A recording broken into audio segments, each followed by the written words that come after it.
এইসব নিয়ে খুশি থাকো। তবে নবাবের খাস মহলের নিন্দে করে আবার ঢেঁড়া পিটিও না যেন। এমনিতেই সেই অভিযোগপত্র নিয়ে নবাব বাহাদুর চিন্তিত। সেই চিন্তা ঝেড়ে ফেলুন জাহাপনা, কারণ ওটা আমারই দুষ্টু বুদ্ধির ফল।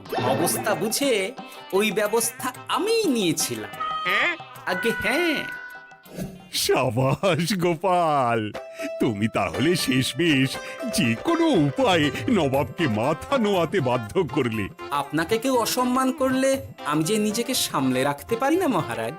সত্যি গোপাল, তোমার তুলনা হয় না।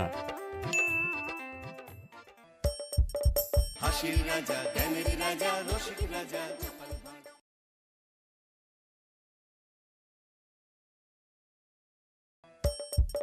হাসির রাজা, জ্ঞানের রাজা, রসিক রাজা গোপাল ভাঁড়।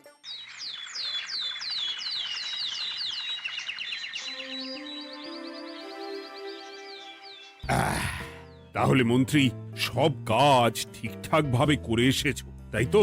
আগে মহারাজ, আমি কোন কাজটা ঠিকঠাক করে করি না আপনি বলুন।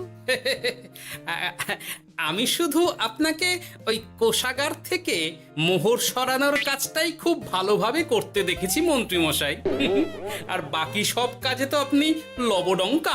গোপাল, মুখ সামলে কথা বলো, হ্যাঁ? বেশি বাড়াবাড়ি করো না। কি বলতে চাইছেন মন্ত্রী মশাই? বাড়াবাড়ি